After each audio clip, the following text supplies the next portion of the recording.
የገንዘብ ሚኒስቴር የንብረት ታክስ የሚጣልበትና የሚሰበሰብበትን መንገድ በተመለከተ ዝርዝር መረጃዎች የያዘ ረቂቅ ሞዴል ሕጉን በታህሳስ 2018 መጀመሪያ ወደ ክልልና ከተማ አስተዳደር ልኳል። ሰላም ጤና ይስጥልኝ የተወደዳችሁና የተከበራችሁ ወደ ዜና ፕላስ ቤተሰቦቻችን፣ አዲሱ የንብረት ታክስ ረቂቅ ሕግ ከግብር ነፃ የሚሆን ቤተሰብን እንዴት ይለያል? ሰላም ጤና ይስጥልኝ። ይህ ዜና ፕላስ ነው። የዕለቱን ጉዳይ ይዘን ቀርበናል። የገንዘብ ሚኒስቴር የንብረት ታክስ የሚጣልበትና የሚሰበሰብበትን መንገድ በተመለከተ ዝርዝር መረጃዎች የያዘ ሞዴል ረቂቅ ሕግ በታህሳስ 2018 መጀመሪያ ወደ ክልልና ከተማ አስተዳደሮች ልኳል። የንብረት ታክስ የመጣልና የመሰብሰብ መብት የክልሎች ቢሆንም ከግብር ጋር ለሚወጡ ሕጎች መነሻ የሚሆነው ሞዴል ረቂቅ ሕግ የሚያዘጋጀው በፌዴራል መንግስት እንደሆነ የሚኒስቴር መስሪያ ቤቱ ደብዳቤ ያስረዳል።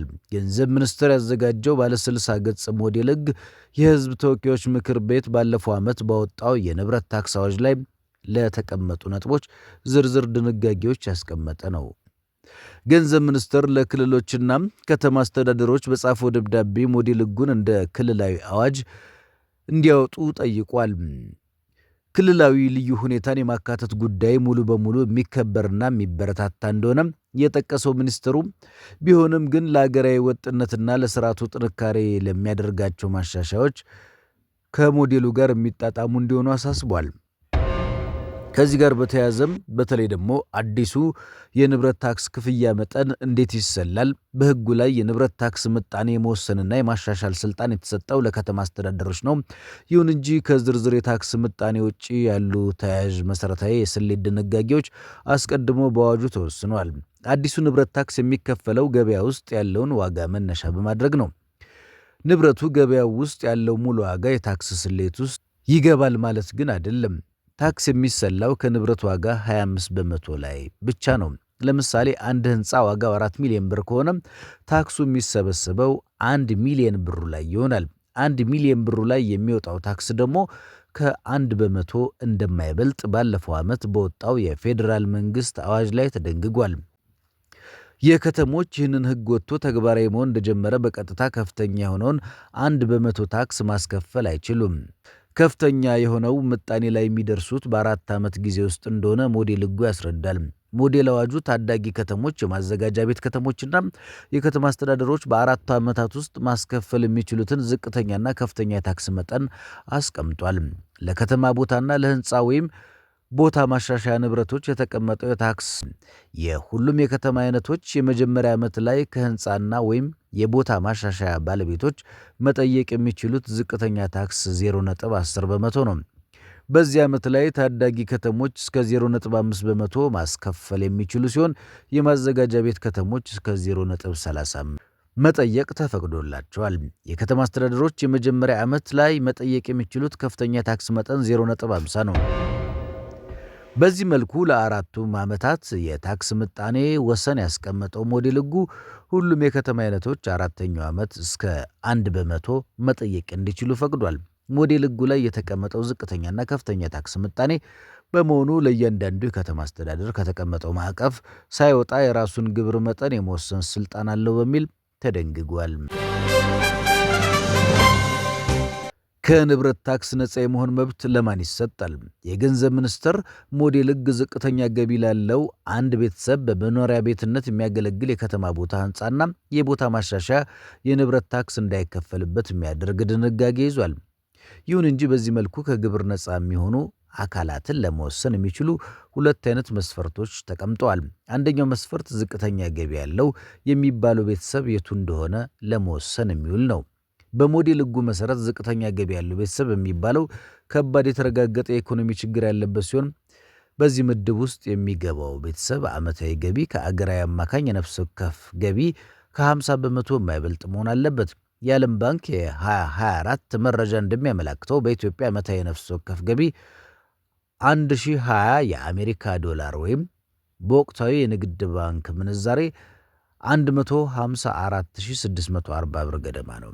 አንድ ቤተሰብ ዝቅተኛ ገቢ ያለው ምድብ ውስጥ የሚገባው በከተማው የማህበራዊ ጉዳይ መምሪያ ሲረጋገጥ ነው።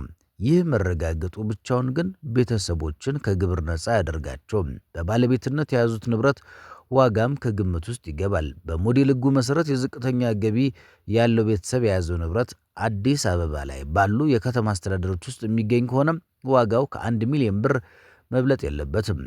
ማዘጋጃ ቤት በሚል ምድብ ውስጥ የሚካተቱ ከተሞች ውስጥ የሚገኝ ንብረት ከሆነ ደግሞ ዋጋው ከ250 ሺህ ብር በታች መሆን አለበት።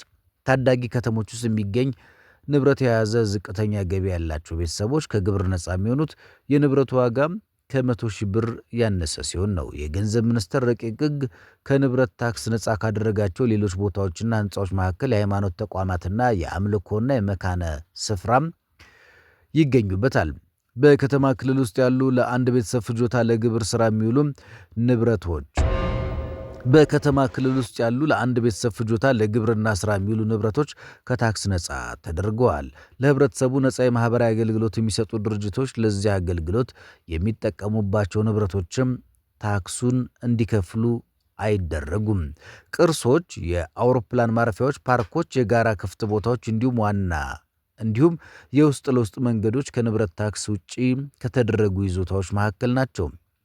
ከዚህ ባሻገር የተፈጥሮ አደጋ፣ የትጥቅ ግጭት፣ የህዝብ ጤንነት አደጋ ላይ የሚጥል በሽታ በተፈጠረ ወቅት ባለንብረቶች ታክስ የመክፈል ግዴታቸውን የሚወጡበት ጊዜ እንዲዘገይ ሊፈቀድ ይችላል። የንብረት ታክስ የሚጣለው ምን አይነት ንብረቶች ላይ ነው? ሞዴል ሕጉ እንደሚያስረዳው የንብረት ታክስ በክልሎች ውስጥ በሚገኙ ከተሞች ውስጥ የሚገኙ ንብረቶች ላይ ይጣላል። በከተማ የሚገኙ የመኖሪያ ቤት፣ የኢንዱስትሪ፣ የቢዝነስና የንግድ እንዲሁም የቅይጥ ወይም ባለብዙ ዘርፍ ቦታዎችና ሕንፃዎች ታክሱ እንደሚጣልባቸው ከተዘረዘሩት መካከል ናቸው። እነዚህ ቦታዎች በሊዝ ወይም ከሊዝ ይዞታ ስሪት ውጪ በሆነ ነባር መንገድ የተያዙ ሊሆኑ እንደሚችሉ በሞዴል ላይ ተቀምጧል። ከዚህ ባሻገር የይዞታ ማረጋገጫ ሳይኖራቸው ቦታዎችን የያዙ ሰዎች የንብረት ታክስ የመክፈል ግዴታ ተጥሎባቸዋል። ሞዴል ሕጉ እነዚህ አካላት የሚገልጻቸው የተመዘገበ የባለቤትነት መብት በሌለበት ጊዜ ማንኛውም ታክስ የሚከፈልበት ንብረት ይዞ የሚገኝ ሰው ወይም በይዞታው ጥቅም እያገኘ ያለ ሰው በሚል ነው።